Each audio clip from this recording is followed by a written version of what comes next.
Welcome to Volume 21 of the Creepy Riddles series.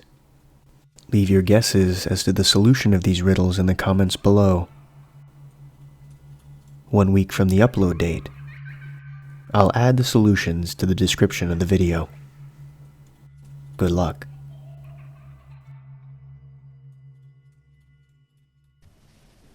Number 1. The Flight. The luxury flight left around 9 a.m. that morning. The plane was large and built for comfort. Massive wings, 2 regular bathrooms and 2 with showers. A full crew of 6 attendants, including a chef, plus the pilot and copilot. The seats were comfortable and reclined, allowing passengers to sleep if they desired. There were touchscreens with internet access built into every seat. 2 rows at 25 with 2 seats in each row. The flight left around 9 a.m. that morning, fully booked. They crossed the Bermuda Triangle and disappeared. The radio tower tried to hail them, but it was no use. All they got was static. Frantically, other areas began trying to search for the aircraft on radar, but no one was successful. People started to lose hope that the aircraft and its passengers were lost forever. However, mysteriously, a week later, the aircraft showed up with all 110 souls on board safe and sound, none of them having any recollection of where the missing time went. They performed numerous investigations on the aircraft and the travel route, but never fully understood what happened.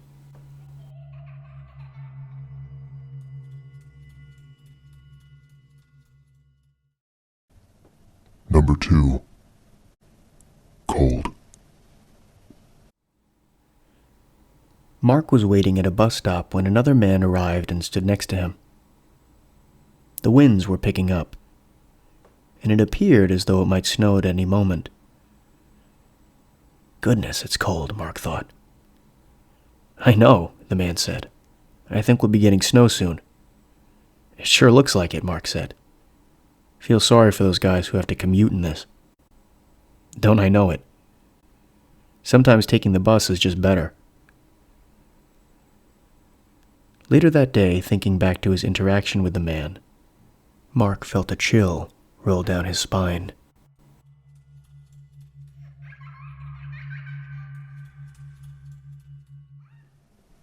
Number 3. Locks. I wouldn't say I'm a safety freak.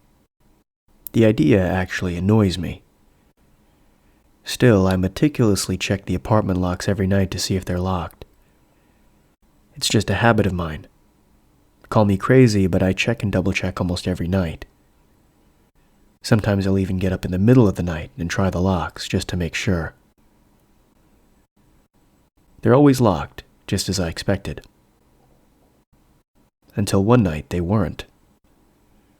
I grabbed my kit and excitedly made my way inside.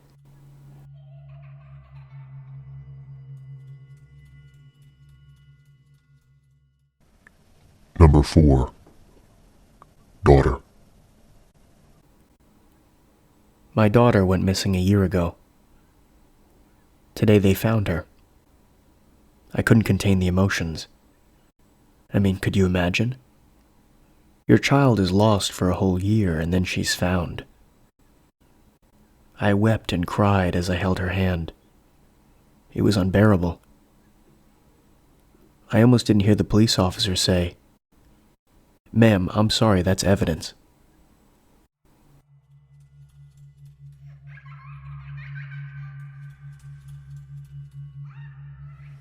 Number 5. Cashier.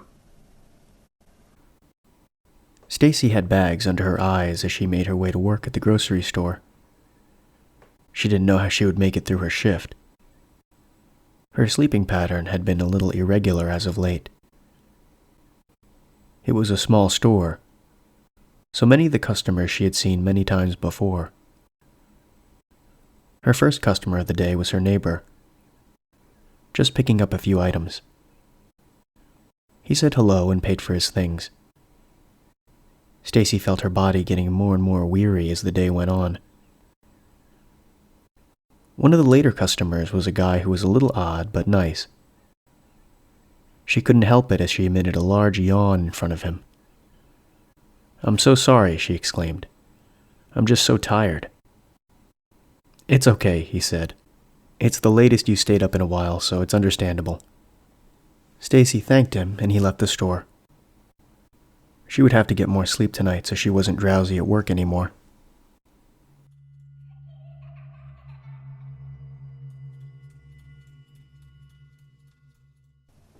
Number 6. Cemetery. I met a girl at the cemetery. I know it's not the best place to meet someone, but she works there. I was visiting the grave of my grandfather and she was there working on some of the gravestones, engraving them with a chisel. I introduced myself and she asked me who I was there to visit. I told her about my grandfather. I don't know, we just hit it off. We talked for over an hour that day. I didn't get her number, so I went back the next few days hoping to see her again. I finally saw her again a few days later, still working on the same engraving. I was so happy to see her again. We talked for another hour. In an attempt to learn more about her, I asked her what the engraving was that she was working on. She smiled at me and said, "Oh, I was just correcting the spelling of my name."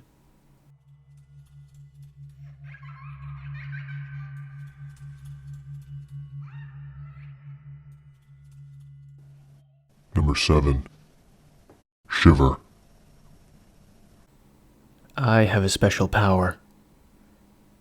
I get a shiver when I see someone who will be murdered. It's happened to me enough times where I verified that it's true. The time I realized it, I was walking down the street in my city and I saw a guy in a business suit talking on the phone. I got the shiver down my spine. 24 hours later, I'm reading the paper how he was mugged and shot later that day. There have been other examples of it too, but now it has me concerned. My best friend visited me today. We had lunch, and she said goodbye and left. But later on, as I was washing my face in the bathroom before bed, I got the shiver. I feel like I should warn her that she's about to die. But what if she doesn't believe me?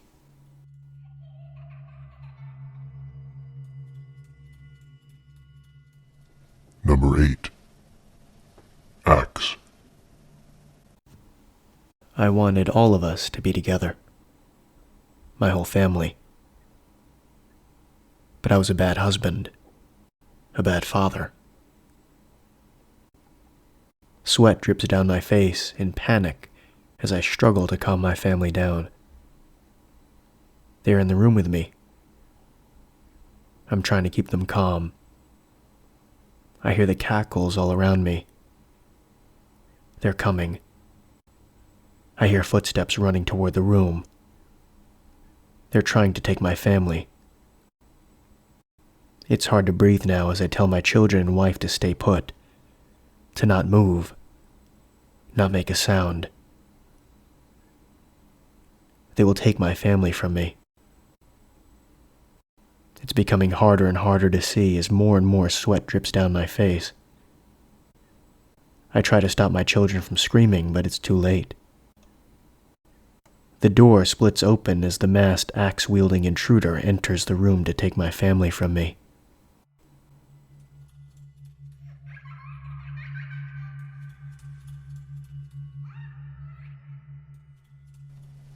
Number 9. Santa. My father always taught me to stand up for myself. He said if someone was bullying me in school, hit them back. If something wasn't right, speak up. So when I decided that I didn't like the idea of Santa Claus breaking into my house one night every year, I decided to do something about it. I poisoned those cookies he loves so much. That'll show him. I can't wait to tell my dad how I stood up for myself.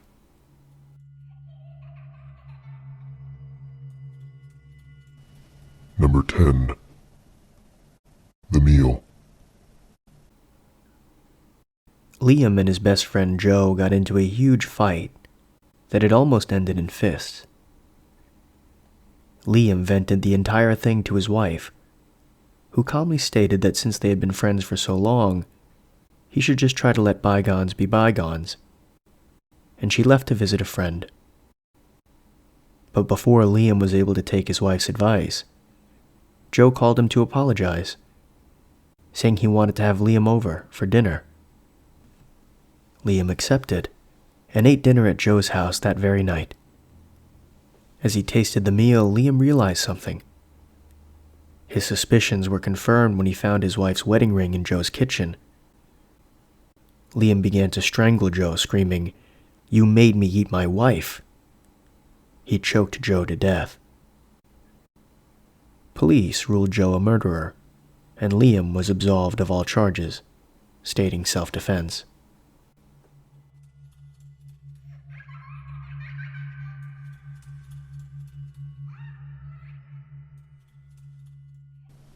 Number 11. Vacation. You had very much enjoyed your vacation to California. It was nice to get away from the East Coast and avoid weeks of winter weather. You begin unloading your car and taking out your luggage, but you notice a basket at your door with a note. Picking up the note, you read, "I know you must think I'm a terrible person, but I am not equipped to take care of a child. Please take care of my baby, or find someone who can." You look down at the basket, a sinking feeling developing in your stomach.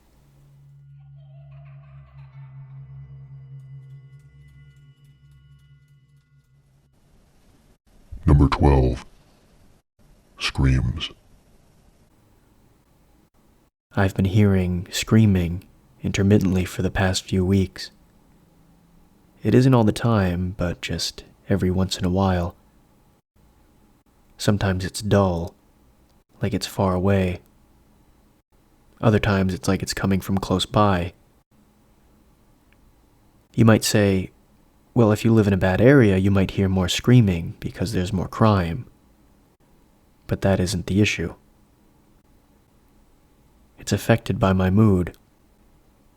I'm constantly on edge, waiting for the next scream. It prevents me from sleeping. My friends and family are starting to notice too. I can't even focus on dinner. I see my sister speaking with my mother, probably about the change in my mood. She catches my eye. She lifts her hand and signs to me. What's wrong?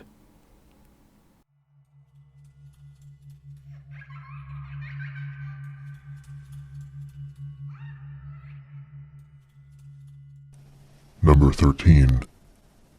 The tape. It looks like he was playing something.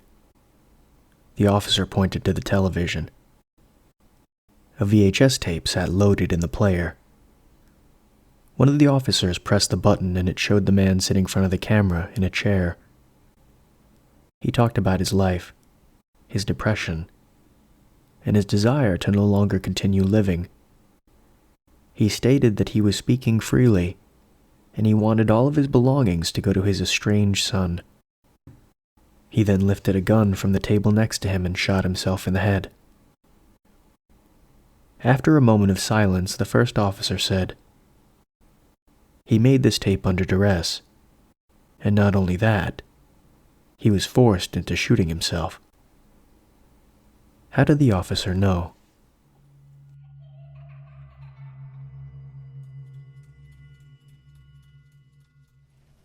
Number 14. Graveyard Waltz. Two men walked through a graveyard at night. The first man was there to visit the grave of his deceased wife. The second man, teary-eyed, said he too lost someone close. He wept over an unmarked grave. "Who's in the grave?" the first man asked. The second man pointed at the grave. "That man's father is my father's son," and broke down in tears.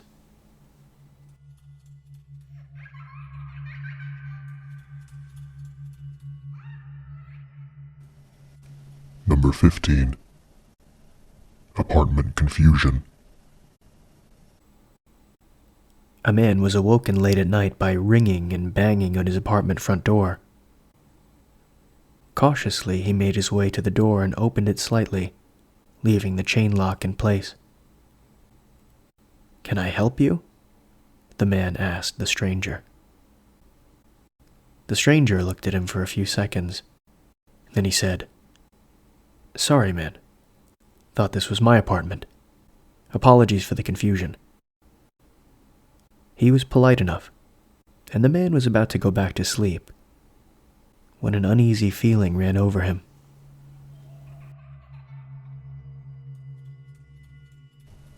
Number 16. Inside. I got the strange feeling that someone was inside my home one night. I don't usually entertain thoughts like this, but for my peace of mind, I decided to check it out. I walked down the hallway that leads to my bedroom. Everything seemed in order. The painting at the end of the hall was untouched. The table to my left had my wallet and my keys on it, and the table to the right had my thermos. I examined the rest of the house, and I was satisfied that no one was there. I still felt like I heard a noise, though. So I moved cautiously back to my bedroom. But everything was still fine. Painting was still there. My wallet was still on the left table, and my thermos was still on the right. Everything was in its place. I walked back through my bedroom door, tucked myself in, and went back to bed.